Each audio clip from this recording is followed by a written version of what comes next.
শ্বাসরুদ্ধকর পরিস্থিতির মাঝে দাঁড়িয়ে আছেন আপনি। আপনার মনে হচ্ছে সময়টা যেন একেবারে থেমে গেছে, আপনার চারপাশে আর কোনো স্পন্দন বেঁচে নেই এবং নিস্তব্ধ এই সময়ের মাঝে পৃথিবীর বুকে ধীরে ধীরে শোনা যাচ্ছে মহাপ্রলয়ের সেই ভয়ঙ্কর পদধ্বনি, যেন মনে হচ্ছে এক আসন্ন ঝড়ের পূর্বাভাস। প্রিয় দর্শক, আসসালামু আলাইকুম ওয়া রাহমাতুল্লাহি ওয়া বারাকাতুহু। আশা করি সকলেই সুস্থ আছেন, ভালো আছেন। অন্তর্দৃষ্টি ইসলামিক 24 চ্যানেলের পক্ষ থেকে আপনাদেরকে স্বাগতম। আজ আমরা জানবো গুরুত্বপূর্ণ আলোচনায় কুরআন ও হাদিস থেকে পৃথিবী ও মহাবিশ্বের ধ্বংস এবং শেষ পরিণতি সম্পর্কে বিস্তারিত বর্ণনা। তো আসুন আলোচনা করি মহাপ্রলয়ের পদধ্বনি এবং শেষ রমজানের হাতছানি। প্রিয় দর্শক, একবার ভাবুন তো, শ্বাসরুদ্ধকর পরিস্থিতির মাঝে দাঁড়িয়ে আছেন আপনি। আপনার মনে হচ্ছে সময়টা যেন একেবারে থেমে গেছে, আপনার চারপাশে আর কোনো স্পন্দন বেঁচে নেই এবং নিস্তব্ধ এই সময়ের মাঝে পৃথিবীর বুকে ধীরে ধীরে শোনা যাচ্ছে মহাপ্রলয়ের সেই ভয়ঙ্কর পদধ্বনি, যেন মনে হচ্ছে এক আসন্ন ঝড়ের পূর্বাভাস। এমন একটি পরিস্থিতিতে কিয়ামতের পূর্বে আমাদের জীবনের শেষ রমজান মাসটি কেমন হবে এবং সেই পবিত্র সময়টা কি আমাদের জন্য বয়ে আনবে একরাশ ভয়, নাকি আল্লাহর রহমতের শীতল পরশ? আর ওই যে আকাশ থেকে ফুটে আসা বিকট শব্দটাই বা কি, যা সকলের হৃদয়কে কাঁপিয়ে যাবে? এবং সেটা কি? এমন অসংখ্য প্রশ্ন যেন ঝড়ের মতো আমাদের মনে ঘুরপাক খাচ্ছে, তাই না? প্রতিটি উত্তরে রয়েছে যেন এক নতুন রহস্যের হাতছানি। একবার ভাবুন তো, বর্তমান সময়ে এমন একটি রমজান মাস এলো যার পরে আর কোনো সকাল নেই কোনো নতুন দিনের হাতছানি। সকল জীবন হয়ে যাবে স্তব্ধ, শুরু হবে কিয়ামত, যেখানে সব কিছুর হিসাব নিকাশে নেওয়া হবে। তবে শেষ রমজানের সেই ভয়ানক নির্দেশনাগুলি কি, আর এই পৃথিবীর শেষ পরিণতিই বা কি, জানতে চান? তাহলে কল্পনার রাজ্যে ডুব দিয়ে আজকের এই চমৎকার কাহিনীর আলোচনা জানতে অথবা শুনতে মনোযোগ দিয়ে শেষ পর্যন্ত আমাদের সাথেই থাকুন। তবে হ্যাঁ, এখন পর্যন্ত আমাদের এই চ্যানেলটি যদি সাবস্ক্রাইব করে না থাকেন, তাহলে আপনাদের কাছে ছোট্ট একটি রিকোয়েস্ট, ভিডিওটিতে একটি লাইক দিয়ে যদি সম্ভব হয় চ্যানেলটি সাবস্ক্রাইব করে আমাদের সাথেই থাকুন। পরম করুণাময় আল্লাহ আমাদের প্রত্যেকের মনের আশা পূরণ করুন, আমিন। যখন মানুষ আকাশ বাতাসে কম্পনে এক বিকট শব্দ শুনতে পাবে, সেই ভয়ঙ্কর শব্দের রহস্য নিয়ে বিজ্ঞানীরা পৃথিবীর শেষ পরিণতি নিয়ে বিভিন্ন মতামত দিয়েছেন। কেউ বলেছেন সূর্য নিস্তেজ হয়ে আসবে, আমাদের এই গ্রহকে আর উষ্ণতা দিতে পারবে না। আবার কেউ বলেছেন পৃথিবীর চারপাশে সুরক্ষা বলয়ের ওজোন স্তর ভেঙে যাবে। আবার কারো মতে মহাবিশ্বের অন্য কোনো গ্রহের সঙ্গে ধাক্কা লেগে আমাদের পৃথিবীর চিরতরে ধ্বংস হয়ে যাবে। সমস্ত বৈজ্ঞানীরা এই প্রসঙ্গে মতামত প্রকাশ করেছেন। তবে ভয়ের কোনো কারণ নেই প্রিয় বন্ধুগণ। আমাদের পথ দেখাতে আমাদের ধর্মগ্রন্থ কোরআন ও হাদিসগুলোতে কিয়ামতের অনেক স্পষ্ট নির্দেশনা বর্ণিত আছে। হাদিসে বলা হয়েছে সেই কিয়ামতের আগে আসবে এক বিশেষ রমজান, যখন মানুষ আকাশ বাতাস কম্পনে এক বিকট শব্দ শুনতে পাবে। সেই শব্দে কোনো সাধারণ আওয়াজ হবে না, বরঞ্চ তা হবে ভয়ঙ্কর রহস্য ঘেরা এক মহাজাগতিক সংকেত। সেই শব্দের তীব্রতায় মানুষ তো বটেই, অন্যান্য পশু প্রাণীগুলো থরথর করে কাঁপতে থাকবে। মানুষ সহ সকল পশু প্রাণী দিশেহারা হয়ে পড়বে। তারা পাগলের মতো সেই শব্দের উৎস খুঁজতে চেষ্টা করবে, কিন্তু তাদের সকল প্রচেষ্টা ব্যর্থ হবে, কোনো দিশা খুঁজে পাবে না। আর সেই রমজান মাস শেষ হওয়ার পরেই পৃথিবীতে নেমে আসবে এক চরম দুর্ভোক্তি। তখন এমন একটা পরিস্থিতি হবে, মাঠঘাট ফেটে চৌচির হয়ে যাবে, জমিতে আর কোনো ফসল ফলবে না, এমনকি সবুজ ঘাসটুকু আর জন্মাবে না, যা দেখে আমাদের প্রাণ জোড়াতো বটেই। হে আমার প্রিয় মুসলিম বন্ধুগণ, আমরা তো সেই কিয়ামত দিবসের উপর বিশ্বাস রাখি, তাই না? এই কিয়ামত নিয়ে আমাদের মনে তো কোনো দ্বিধাদ্বন্দ্ব বা সন্দেহ নেই। কিয়ামতের পূর্বে দক্ষিণ দিক থেকে বয়ে আসবে এক শীতল বাতাস। প্রথম স্পর্শে এই বাতাস শরীর জুড়িয়ে দিলেও এর আসল রূপ হবে ভিন্ন। কাফের ও মুশরিকদের বুকে এই বাতাস সৃষ্টি করবে এক তীব্র যন্ত্রণা, যা তারা সহ্য করতে পারবে। আমাদের প্রিয় নবী আল্লাহর রাসূল সাল্লাল্লাহু আলাইহি ওয়াসাল্লাম বলেছেন, সেই সময়ে যার ঈমান যত মজবুত তার কষ্ট ততই বেশি হবে। ওই সমস্ত ব্যক্তিদের চারপাশে কানাঘুষা শুরু হবে, মানুষ বলা বলি করবে, দেখেছো আজ ঈমানের কারণে এরা এত কষ্ট পাচ্ছে। শুধু কি তাই, আর যাদের ঈমান সবচেয়ে বেশি তাদের যন্ত্রণা হবে তার থেকেও তীব্র। দেখে মনে হবে যেন তাদের জীবনের সকল পাপ এক মুহূর্তেই পুড়ে ছাই হয়ে যাচ্ছে। তবে ভয় নেই, এই কষ্টের পরেই তারা লাভ করবে সেই পরম শান্তি, চিরস্থায়ী এক মুক্তি, যেখানে আর কোনো দুঃখ নেই, থাকবে না আর কোনো ভয়। এই অসহায়হীন দৃশ্য দেখে কাফের মুশরিক ও অবিশ্বাসীরা অষ্টভাষীতে ফেটে পড়বে, যেন মনে হচ্ছে তারা জয়ী হয়েছে। কিন্তু এই কাফের মুশরিকটা তো জানে না, মহান আল্লাহ পাক পরদিগার তখন এক মহাজাগতিক চমক দেখানোর প্রস্তুতি নেবেন। তিনি মৃত ঈমানদারদের উপরে মৃদু বাতাস দিয়ে শীতল বর্ষণ করবেন, তাদের আত্মা যেন শান্তিতে ভরে যায়। এরপরেই শুরু হবে পৃথিবীতে এক অভাবনীয় ঘটনা, যা এমন ঘটনা পৃথিবীর বুকে আগে কখনো দেখা যায়নি। জীবজন্তু, নীরব পাথর, পুরনো জুতো, এমনকি শরীরে পরিধানের কাপড়, সব কিছুই যেন মানুষের সঙ্গে কথা বলতে শুরু করবে।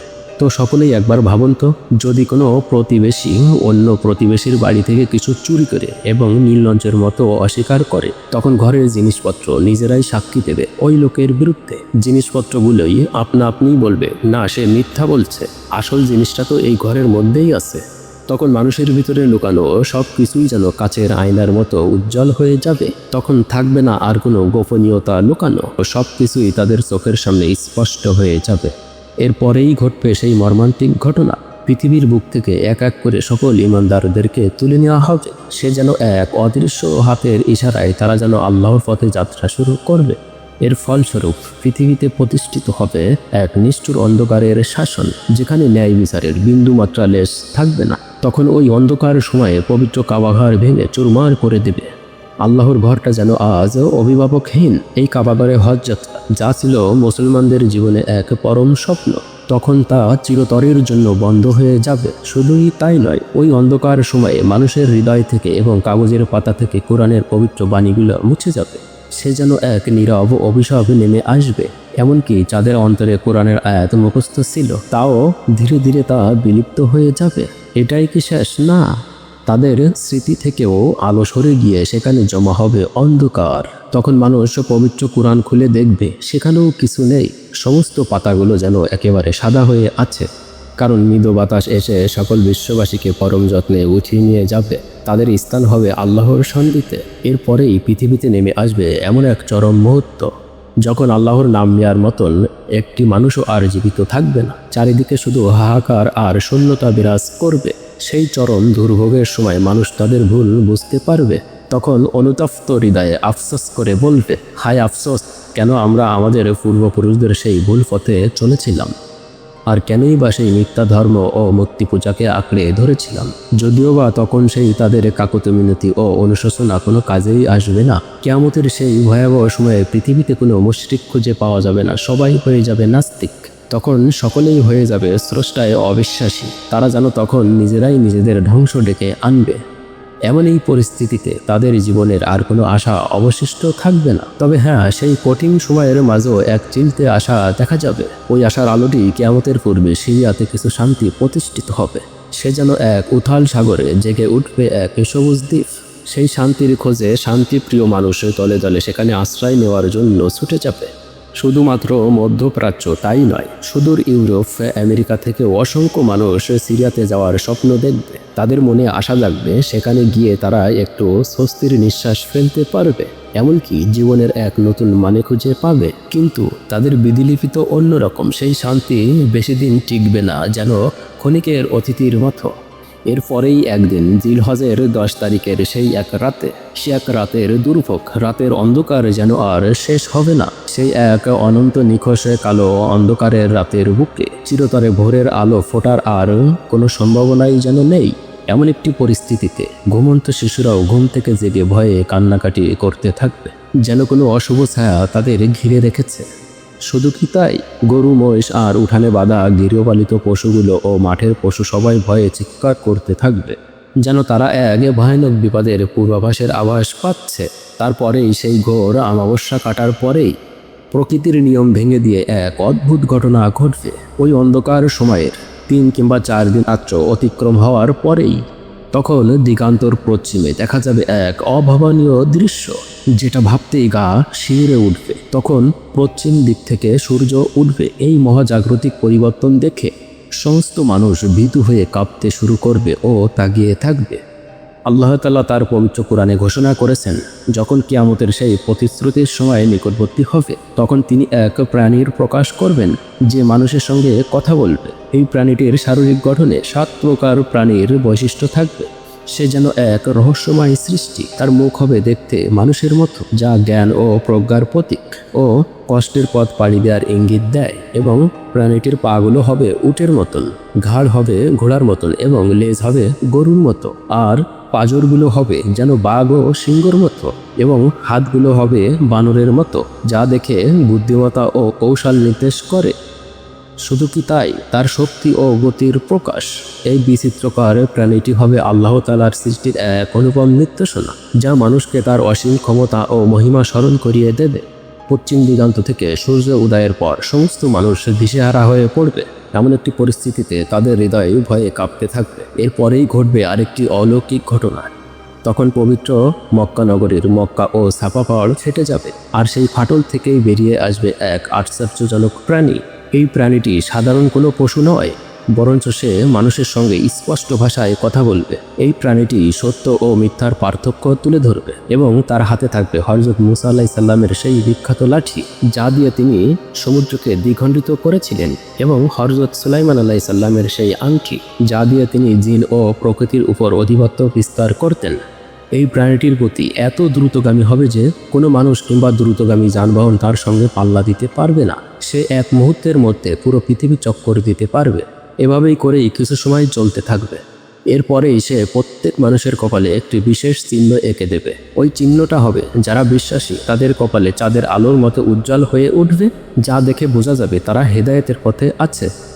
আর যারা অবিশ্বাসী, ওই চিহ্নতে তাদের কপাল কুচকুচে কালো হয়ে যাবে, যা দেখে বোঝা যায় তারা পথভ্রষ্ট ও ভ্রান্ত পথে আছে।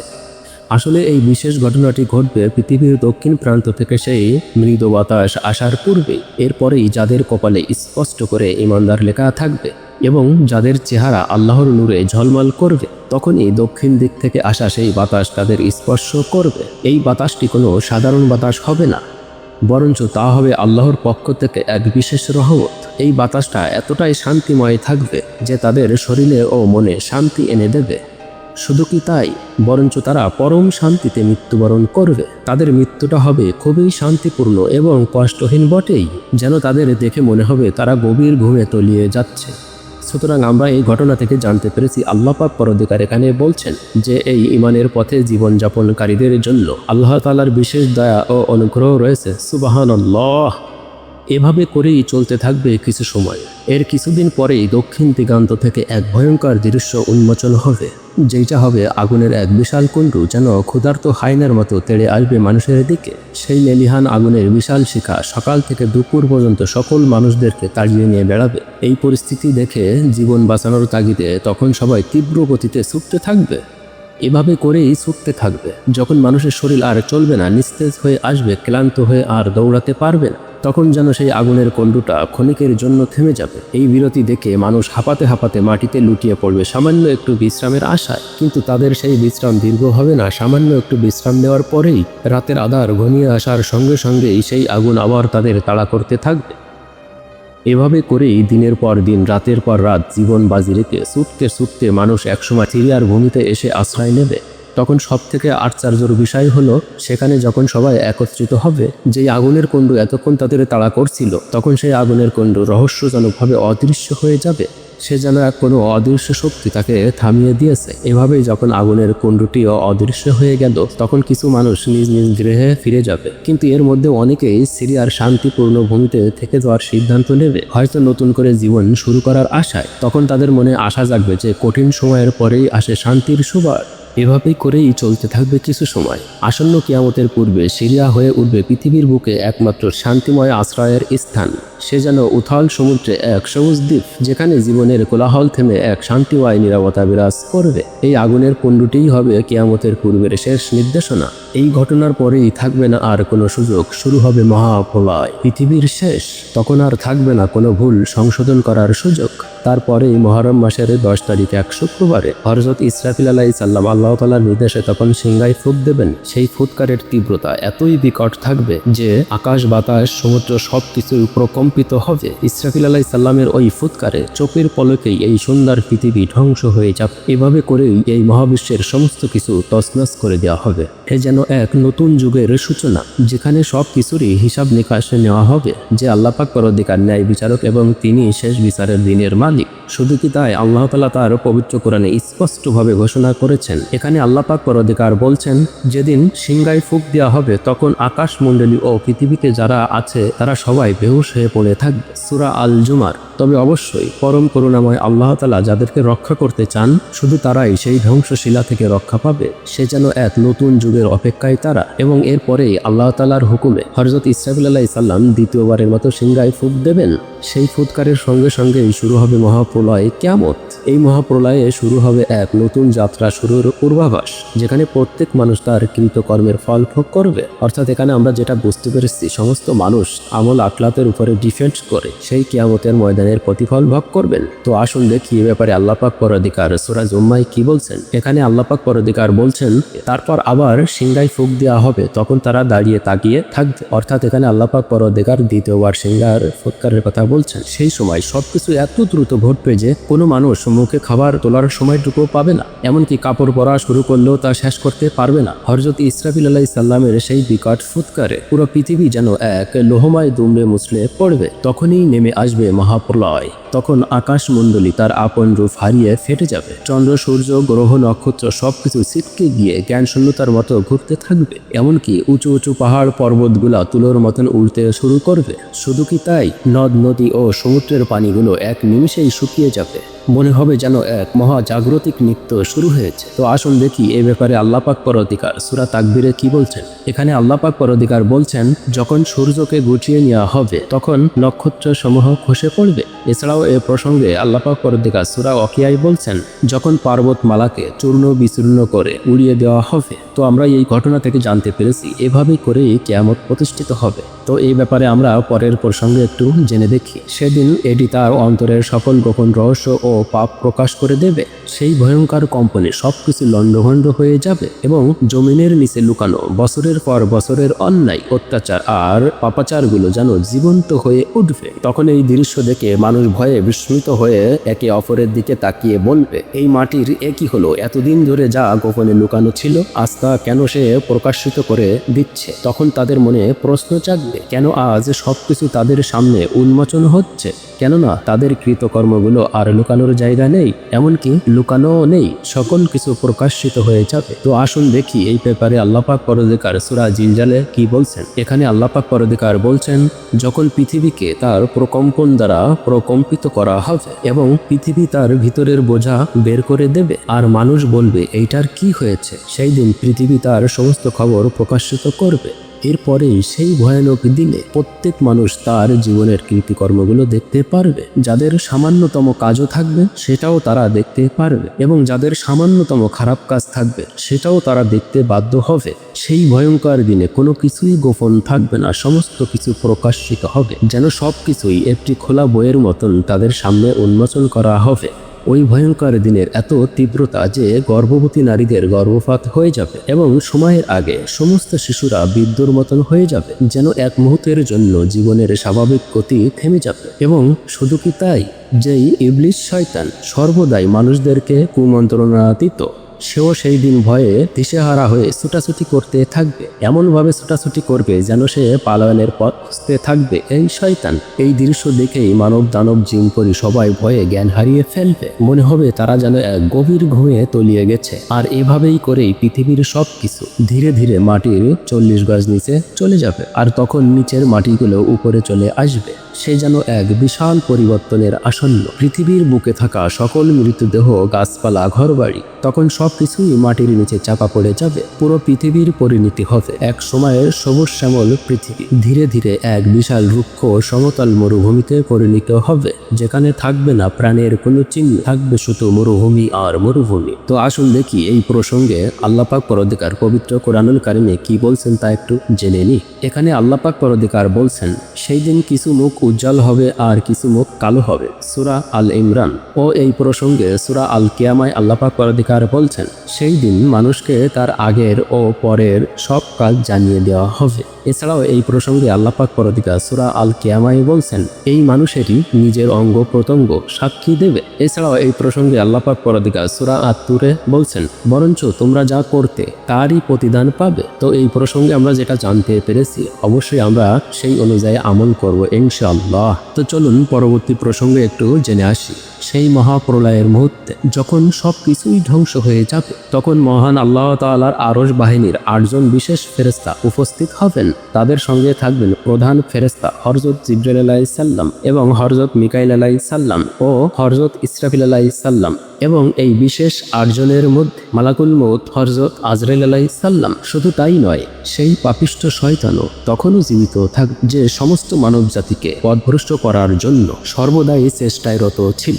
তখন আল্লাহ পাক পরওয়ারদিগার মালাকুল মউত হযরত আজরাইল আলাইহিস সালামকে বলবেন, হে আজরাইল, আমি পৃথিবীতে যত প্রাণ সৃষ্টি করেছি তাদের সকলের জান কবজ করার মতো ক্ষমতা আমি তোমাকে দান করেছি।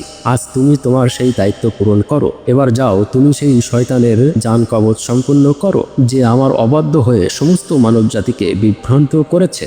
আল্লাহ পাক পরওয়ারদিগার থেকে এই আদেশ পেয়ে তখন মালাকুল মউত হযরত আজরাইল আলাইহিস সালাম এমন এক ভয়ঙ্কর রূপ ধারণ করবেন, যা দেখলে যে কোনো প্রাণ ভয়ে তৎক্ষণাৎ মৃত্যুর কোলে ঢলে পড়বে। তার সেই ভয়ঙ্কর রূপের তীব্রতা এতই বেশি হবে যে তা সহ্য করা কোনো জীবের পক্ষে সম্ভব নয়। তখন মালাকুল মউত 70,000 আগুনের শিকল এবং অসংখ্য ফেরেশতা নিয়ে শয়তানের জান কবজ করতে অগ্রসর হবেন। মালাকুল মউতের সেই ভয়াল রূপ দেখে শয়তান পাগলের মতো পালায়নের চেষ্টা করবে, কিন্তু সেই দিন তার পালানোর কোনো উপায় থাকবে না, এবং অবশেষে মালাকুল মউত আজরাইল আলাইহিস সালাম শয়তানকে ধরে ফেলবেন এবং বলবেন, হে পাপিষ্ঠ শয়তান, তুই সারা জীবন ধরে মানুষকে সত্য পথ থেকে পথভ্রষ্ট করে দূরে সরিয়ে রেখেছিস, তাদেরকে ভুল পথে পরিচালিত করেছিস।